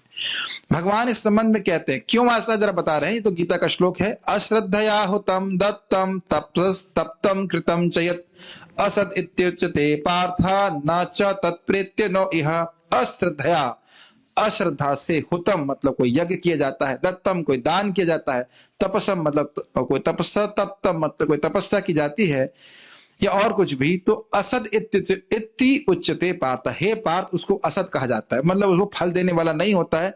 न च तत्प्रेत्य न इह। प्रेत्य मतलब भूत, प्रेत मतलब मरने के बाद। न मरने के बाद वो कोई फलाप देगा और न जीवित अवस्था में। मतलब अब भक्त बैठा हुआ वहां पे, कोई यज्ञ चल रहा है, बैठ गया वहां पे, अब उसको बैठना पड़ रहा है और उसमें कोई श्रद्धा नहीं उसकी, तो उससे कोई प्रभावित नहीं होगा। ऐसा नहीं कि उसको देवता के लोग में जाना पड़ेगा। समझ गए? तो इसलिए झगड़ा नहीं करना। कभी घर जा रहे हो, अगर आपको दबाव में दुर्गा जी या शिव जी की पूजा में बैठना पड़ जाए तो झगड़ा करने की जरूरत नहीं है। हरे कृष्ण मंत्र निकले तो अच्छी बात है, ना निकलने दो, कहे ये क्या हरे कृष्ण कर रहे हो, तो जो भी है, तो मतलब अरे इंटरनली आप कुछ भी कीजिए। तो मैं बोल रहा हूं, बाहर से आप अगर मान लो बैठे हो तो झगड़ा नहीं करने की जरूरत।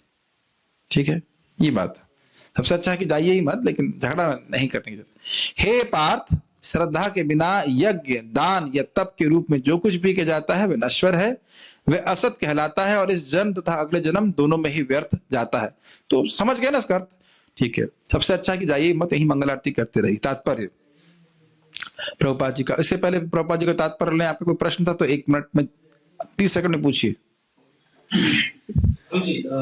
माइक पे पूछिए, जब तक माइक आ रहा था तो हम तात्पर्य पढ़ रहे हैं। तात्पर्य सारे विश्व भर में बहुत आसानी से समझ में आ जाएगा। मानव समाज 4 वर्णों तथा 4 आश्रमों में विभक्त है। 4 वर्ण है, बुद्धिमान वर्ग यानी ब्राह्मण, योद्धा वर्ग मतलब क्षत्रिय, उत्पादक वर्ग मतलब वैश्य और श्रमिक वर्ग मतलब शूद्र। ये वर्ण अपने कर्म तथा गुण के अनुसार विभाजित किए गए, जन्म के अनुसार नहीं। स्पष्ट है। फिर जीवन के 4 आश्रम भी हैं, जिनके नाम है गृहस्थ, गृहस्थ, गृहस्थ और गृहस्थ। अभी तो यही, और तो कुछ है ही नहीं।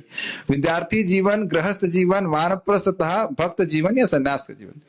मानव समाज का परम हित इसी में है कि जीवन इसी तरह ही विभाजित हो, अन्यथा कोई भी सामाजिक संस्था स्वस्थ विकास नहीं कर सकती। बहुत महत्वपूर्ण बात है। हर व्यक्ति सर नहीं हो सकता, हर व्यक्ति ब्राह्मण नहीं हो सकता है, और हर व्यक्ति पैर भी नहीं हो सकता है। पैर सिर नहीं हो सकता, सिर पैर नहीं हो सकता, हाथ पेट नहीं हो सकते, पेट हाथ नहीं हो सकते। अगर मछली को कह दिया जाए कि भाई तुम पेड़ पर नहीं चढ़ सकती, तुम तो यूजलेस हो, क्या सही है? पेड़ पे आप मछली नहीं चढ़ सकती है तो मछली की तो कोई वैल्यू है नहीं। मछली तैर सकती है। ये आजकल के समाज की सबसे बड़ी प्रॉब्लम है। हर व्यक्ति को शूद्र बनने की ट्रेनिंग दी जा रही है। वैसे मुझे बोला गया था, हम बोनाफाइड शूद्र ट्रेनिंग प्राप्त किए हैं, certified BTech. Engineering is actually शूद्र एजुकेशन।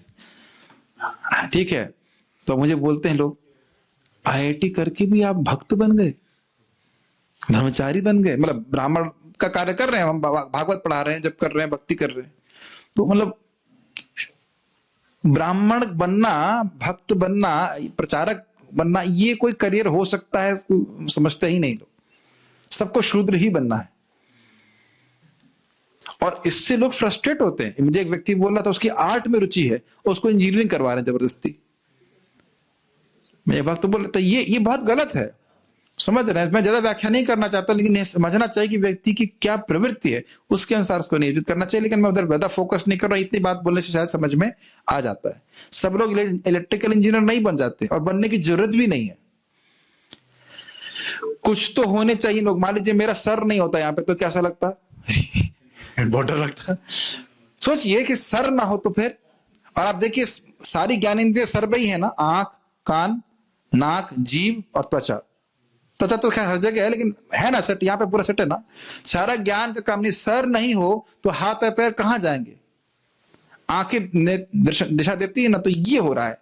पहले ब्राह्मण लोग राजाओं को, क्षत्रियों को, यानी क्षत्रियों को, वैश्य को, सबको भगवान का ज्ञान दिया करते थे। ये उनका मुख्य कार्य हुआ करता था, समझ रहे हैं? तो उनको अपने जीवन को निर्देशित करने में सहायता होती थी। और अब ऐसे कोई ब्राह्मण है नहीं जो भगवान के बारे में लोगों को बताएं, तो फिर लोग बिल्कुल दिशाहीन जीवन जी रहे हैं, समझ रहे हैं? प्रभुपाद जी इसीलिए कहते हैं ISKCON is meant for creating Brahmanas.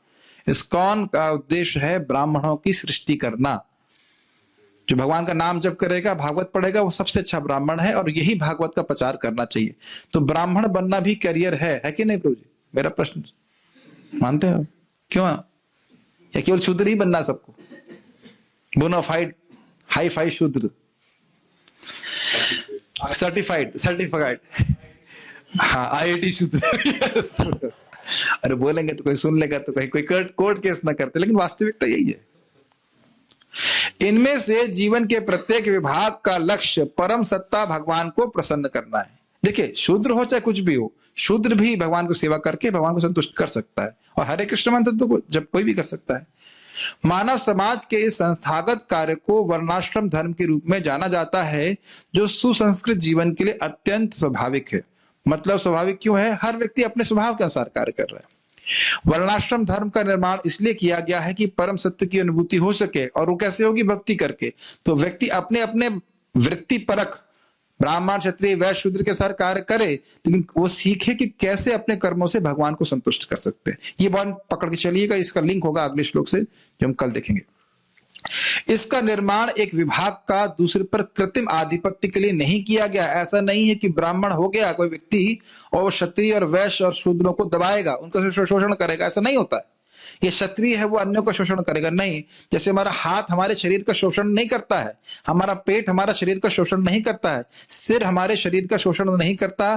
सभी लोग शरीर की सेवा करने के लिए हैं। क्लियर? तो ब्राह्मण, क्षत्रिय, वैश्य, शूद्र जो कुछ भी हैं, वह सब भगवान श्री कृष्ण की सेवा करने के लिए।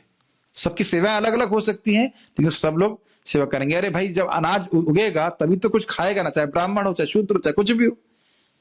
लेकिन उद्देश्य क्या है? खाए क्यों? खा करके क्या करना है? हरे कृष्णा कृष्णा कृष्णा हरे हरे, हरे राम राम राम हरे। ये दिव्य वर्णाश्रम है। ठीक? जब इंद्रिय तृप्ति की अत्यधिक आसक्ति के कारण जीवन का लक्ष्य अर्थात परम सत्य का साक्षात्कार चूक जाता है, तब जैसा कि पहले कहा जा चुका है, स्वार्थी लोगों द्वारा वर्णाश्रम धर्म का उपयोग कमजोर वर्ग पर कृत्रिम आधिपत्य दिखाने के लिए किया जाता है। बहुत इंपॉर्टेंट बात प्रभुपाद कह रहे हैं। प्रभुपाद जी इस बात को बोलते हैं किस प्रकार से। देखिए, भगवान ब्राह्मण लोग कभी बता ही नहीं रहे हैं कि भगवान की भक्ति करनी चाहिए। बताया किसी ने आज तक? नहीं बताता ना कि हरे कृष्ण मंत्र करो, भक्ति करो। श्रील प्रभुपाद जी इसीलिए कहते हैं, देखो तुम लोग प्रीचिंग बंद कर दोगे तो कृष्ण सारी सुविधा बंद कर देंगे। इस्कॉन में हम लोग बहुत सुविधा प्राप्त है, इज इट नॉट? अन्य किसी आप जगह चले जाइए, इतनी सुविधा साधुओं को नहीं प्राप्त है। लेकिन क्यों प्राप्त है? क्योंकि हम सर्वश्रेष्ठ कार्य कर रहे हैं, सभी को भगवान की भक्ति के बारे में बता रहे हैं। कहीं कोई रुकावट नहीं है कि ये तुम इस जाति के हो, तुम इसके हो, नहीं है, ऐसा तो नहीं कर रहे ना। ये भक्तों का कर्तव्य है। प्रभुपाद जी बहुत सुंदर बात बोलते हैं कि भगवान की का मुख है अग्नि, अग्नि में आहुति देते हैं, भगवान विष्णु को प्राप्त होती है। उसी प्रकार से वैष्णवों का, ब्राह्मणों का मुख भी अग्नि के समान है। समझ रहे हैं? भक्तों के मुख में आप देते हो, भगवान को ग्रहण कर, भगवान को पास जाता है। जैसे पोस्ट बॉक्स में आप लेटर डालते हैं तो पहुंच जाता है अपने स्थान पे, उसी प्रकार से। लेकिन प्रभुपाद जी बहुत अच्छी बात बोले, one should not be a fire without light. समझ में आया? ये नहीं है कि हम लोग वैष्णव हो गए, खा लिए भगवान के बिहाफ पर, लेकिन भगवान के बिहाफ मतलब भगवान की तरफ से बोले नहीं भगवान के बारे में। अग्नि में आहुति देते हैं तो अग्नि से जो प्रकाश उत्पन्न होता है, उससे ठंड और अंधकार नष्ट होता है कि नहीं होता? तो जब भगवान के भक्तों को कुछ खिलाया जा रहा है, भोग प्रसाद जो भी कुछ मिल रहा है, समाज दे रहा है, तो हमारा भी कर्तव्य है कि हम भगवान के बारे में लोगों को बताएं। हम बताएंगे नहीं तो कैसे मालूम चलेगा? खाली स्वाहा आहा करके चले जाएंगे तो वैसे ब्राह्मण नहीं बनना है हमको। ब्राह्मणों का मतलब ये वो बहुत कम ग्रहण करेगा और देगा बहुत ज्यादा, ये समझ लेना चाहिए।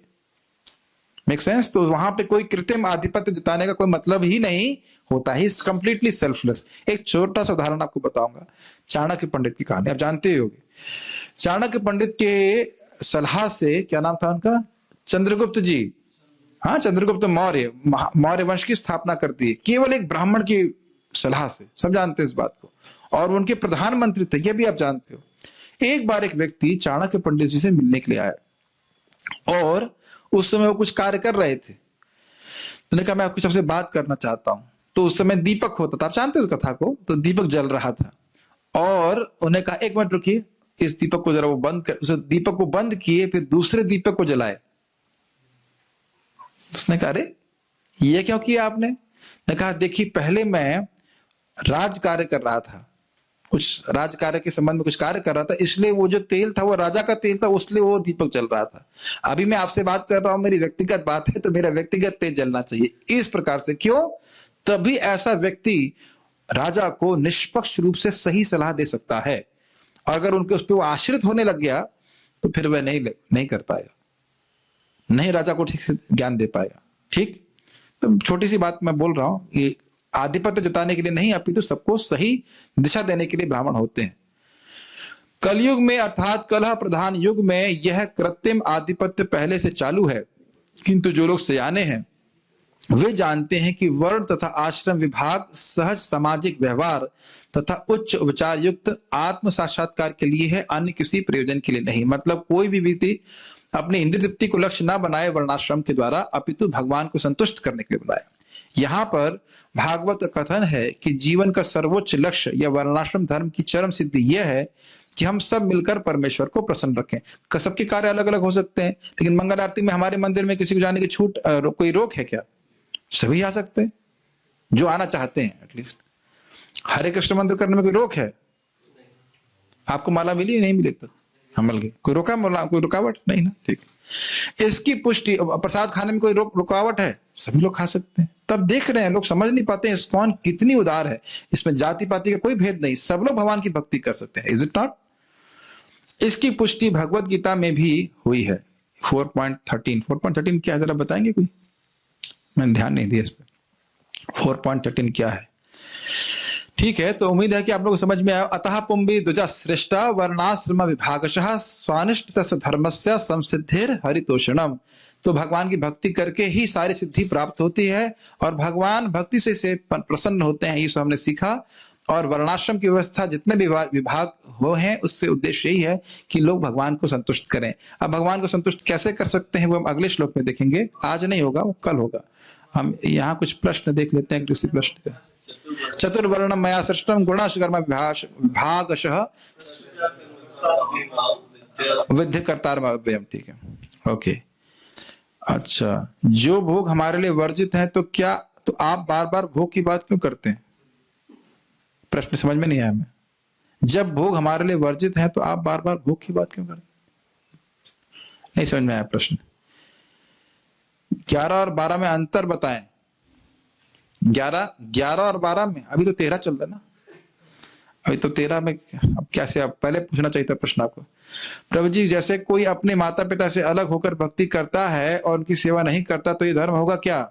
कृष्ण सेवा को स्वीकारते हैं क्या? हाँ। त्यक्त्वा स्वधर्मम चरणाम भुजम हरे भजन न पक्कोत पतित तो यदि यत्र क्वाभद्रम अबुदमुष्यक्यम कोवार्थ आप तो भजताम सुधर्मतः। अपने धर्म को त्याग करके भी अगर कोई कृष्ण की शरण लेता है तो उसका नुकसान क्या हुआ? कोई नुकसान नहीं हुआ।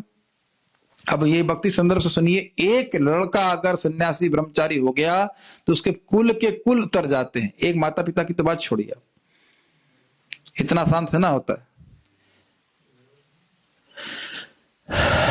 हाँ, अब एक बुद्धिमान प्रश्न है कह रहे हैं कि आप कह रहे हो, आपने बताया कि हरे कृष्ण मंत्र तो सारी इच्छाओं को सारी गंदगी साफ कर देता है, लेकिन यहाँ कह रहे हैं कि अगर वो स्वर्ग जाना चाहता तो स्वर्ग की प्राप्ति होगी, तो क्यों कृष्ण ऐसे व्यक्ति की इच्छा पूर्ण बदल क्यों नहीं देते हैं? और वह उसको क्यों नहीं श्रद्धा दे देते हैं कि भक्ति सर्वश्रेष्ठ है? ये बहुत अच्छा प्रश्न है। देखिए, अगर कोई व्यक्ति भगवान के स्वर्ग जाना चाहता है, भगवान स्वर्ग की प्राप्ति करना चाहता है, तो उसको वही बात अच्छी लगेगी। जैसे मैं अपनी व्यक्तिगत बात बोलूं कि जब एक समय था 2003 में, मेरे समय केवल आईआईटी दिख रहा था मुझे, तो प्रभुपाद जी के ग्रंथ पढ़ रहा था, एक माला जप कर रहा था, तो उस समय मुझे भगवत धाम नहीं दिखाई पड़ रहा था। मुझे ही दिख रहा था कि मुझे आईआईटी चला जाऊंगा, वहां मैं बहुत अच्छा हो जाऊंगा। फिर मैं वहां ये पता था प्रभुपाद ग्रंथ पढ़ करके कि भगवान से भौतिक इच्छाएं नहीं मांगनी चाहिए। तो मैंने कहा आप मेरे को आईआईटी में करा दीजिए भगवान, इस इच्छा को मैं नहीं त्याग पा रहा हूँ। भगवान करा दी। और उसके बाद मैं किसी को बोला नहीं, लेकिन 6 महीने के बाद ही मेरा मन नहीं था आईआईटी में पढ़ने का। और भगवत ने बोला पूरा कर लो किसी तरह से। मैं चलो कर लेते हैं किसी तरह से। Does it make sense? तो सत्यम दिशति अर्थितो अर्थ निर्णाम, भगवान, ये सत्य बात है कि भगवान जो के पास जो अर्थ लेके व्यक्ति आता है भगवान निश्चित पूरा करते हैं। नैवार्थ तो ये तो पुनरर्थितायता, लेकिन वो ऐसे नहीं देते हैं जिससे दोबारा उस अर्थ की याचना करे। तो आपकी बात बिल्कुल सही है। जो भगवान से अगर स्वर्ग जाने की प्राप्त इच्छा करता है, जैसे भगवान ने बोला था कथनचित यदि वांछति, यदि वो चाहता है तो स्वर्ग जाएगा। और आपको फिर कहानी याद रखिए जो गीता के अध्याय की थी 18वें अध्याय की। वो व्यक्ति स्वर्ग गया 5 श्लोक पढ़ करके, जब तक इच्छा रही स्वर्ग पद पे रहा, उसके बाद भगवान के धाम चला गया। समझ में आई बात? तो भगवान भोग की इच्छा अगर किसी की है तो इच्छा पूर्ण करते हैं, उसकी इच्छा इस प्रकार की है। नहीं तो फिर बात गलत हो जाएगी, लगेगा भगवान को हम कुछ पूजा कर रहे हैं, हमें कुछ मिल ही नहीं रहा है, तो फिर तो भगवान की पूजा नहीं करेंगे। लेकिन क्रमशः फिर भगवान शुद्ध भी करते हैं। तो अगर हरे कृष्ण मंत्र करता रहेगा तो वह शुद्ध हो जाएगा। कभी कभी मेरे को सपने आते हैं कि मैं आईआईटी में भेजा जा रहा है वापस नहीं एकदम उठ जाता, ना ना ना ना ना ना ना ना ना, तो वो इच्छा बिल्कुल चली गई। दुखों में बार बार भगवान कृष्ण को पुकारना क्या सही है? ये स्वार्थ तो नहीं है। अरे जब छोटे बच्चे थे मान के चलिए, और जब आपको कष्ट होता था तो किसको पुकारते थे? आंटी को ना, मम्मी को। मम्मी बोलते थे। तो उसमें क्या गलत है भाई? ऐसे कैसा प्रश्न कर रहे हैं आप? मम्मी को बुलाना है, पापा को बुलाना, इसमें क्या बोलेंगे, क्या दिक्कत है? लेकिन केवल दुख में नहीं बुलाना है। बहुत सुंदर सुना है ना, दुख में हरि भजन सभी करे, सुख में करे ना कोई, जो सुख में हरि भजन करे दुख का है तो हो। तो आप इतने मैच्योर रहेंगे, दुख तो आते जाते रहेंगे, क्या दिक्कत, ना कोई टेंशन नहीं रहता। तो सुख में भजन करिए। भक्ति के किस लेवल पर पहुंचने के बाद व्यक्ति देवी देवता की पूजा छोड़ सकता है? श्रद्धा के लेवल पे शुरुआत से ही। मैं आपको बताया ना, मैं एक माला कर रहा था, प्रभुपाद जी ग्रंथ पढ़ा, उसके 15 दिन पहले हम साईं बाबा की पूजा कर रहे थे एकदम एकनिष्ठ भाव से। और फिर हमने कहा साईं बाबा समझ में आ गया कृष्ण भगवान है। एक माला करने वाला व्यक्ति, हमने कहा मैं हरे कृष्णा करूंगा, कृष्ण तो उसमें क्या दिक्कत है? जब सुन लिया, शास्त्र के वचन सामने है, अब तभी भी नहीं सुनोगे तो 85 माला करने के बाद भी नहीं सुनेंगे। सामने शास्त्र है ना। फिर हम कोई देवता की उपासना नहीं करते। If at some dharma we also visit Shiv, is it okay like going to Chintaharan Ghat in Gokul? अरे भाई ये प्रश्न चलिए अच्छा है, प्रश्न ठीक है। मान लीजिए हम शिव जी के मंदिर में जा रहे हैं तो क्या ठीक है? महाप्रभु भी शिव जी के मंदिर में जाते थे, दुर्गा जी के मंदिर में जाते थे। हरे कृष्ण मंत्र करिए। शिव जी से तो प्रार्थना ही करना चाहिए कि शिव जी आपकी भागवत में जैसी रुचि है, हम तो कल्पना भी नहीं कर सकते कितनी रुचि है, आपका नाम में जितनी रुचि है, अरे उसका 1% भी ज्यादा, अगर 1% भी मांगेंगे तो भी बहुत ज्यादा मांग लेंगे, 0.1% भी मिल जाए तो वैष्णव के रूप में जाने में क्या दिक्कत है? तो इसमें कोई, तो बहुत इजी प्रश्न है। ओके, और कोई प्रश्न है? Why we have सन्यासी still today despite? अच्छा, ये अच्छा प्रश्न है। हमें इस जगत में अभी भी सन्यासी क्यों हैं जबकि कलयुग में सन्यास वर्जित है? देखिए, कलयुग में कर्म सन्यास वर्जित है, लेकिन भक्ति सन्यास वर्जित नहीं है। भक्ति में क्या कर, भक्ति सन्यास मतलब मन से, वचन से, कर्म से केवल कृष्ण की ही सेवा करेगा, और कोई कर्तव्य उसका नहीं है। Does it make sense? समझ रहे हैं ना मेरी बात? तो सन्यास इसलिए लेता है ताकि वाणी से, मन से, शरीर से बस केवल कृष्ण की ही सेवा करेगा, कृष्ण की कीर्ति का प्रचार करेगा। और इसको महाप्रभु ने भी लिया है, इसको परम पूज्य माधवेंद्रपुरी पाद ने भी लिया। तो उसमें कोई संदेह नहीं है कि भक्ति सन्यास को वर्जित नहीं किया गया, कर्म सन्यास को वर्जित किया गया है। कर्म सन्यास मतलब वर्णाश्रम धर्म को त्याग दिया, लेकिन भक्ति नहीं कर रहा है, तो वो उसको वर्जित किया गया है। ठीक है, आपका कोई प्रश्न था? माइक पास में है, माइक पूछिए। प्रभु जी, अभी जो क्वेश्चन किया था इसी में आपने बोला कि पहले दिन से मतलब भक्ति हरे कृष्ण महामंत्र बोलते हैं, उसी दिन से कर्मकांड करने की जरूरत नहीं है। बिल्कुल नहीं। तो कभी कभार मैंने देखा हुआ है कि किसी किसी का मतलब भक्ति से विचलित हो जाते हैं, चले जाते हैं, तो उनके लिए भी ये चीजें रहती हैं, फिर बाद में भी भक्ति में आए नहीं आए, तो लेकिन हरे कृष्ण प्रश्न समझ महामंत्र पाया आपका? मतलब कुछ टाइम तक उन्होंने भक्ति की हाँ। और कुछ टाइम बाद उनकी श्रद्धा चली गई, कुछ हुआ ऐसा, फिर अलग चले गए ऐसा, और मे भी हरे कृष्ण महामंत्र कर रहे हैं नहीं कर रहे हैं। हाँ। ओके, तो तब भी ये कर्म कांड करना रहता है, नहीं रहेगा ऐसा? नहीं, वही तो लिखा है, त्यक्त्वा स्वधर्मम चरणाम भुजाम हरे भजन अपक्वोत पते ततो यदि यत्र क्वाभद्रम अबूदमुष्य किम कोवार्थाप तो भजताम सुधर्मतः। भगवान का भजन किया, परिपक्व नहीं हो पाया, गिर पड़ा, तो भी क्या नुकसान हुआ उसको? ऐसा नहीं कि अब उसको कर्मकांड का आश्रय ले। आपका प्रश्न बहुत अच्छा है। मान लीजिए कोई व्यक्ति भक्ति कर रहा है, कुछ पाप के कारण, कुछ भी कारण वो गिर गया, तो अब उसे क्या किसी कर्मकांड का आश्रय लेना चाहिए? ना, वो भक्ति देवी के प्रति अपराध हो जाएगा। क्या नाम से अधिक पाप काटने की शक्ति किसी में है?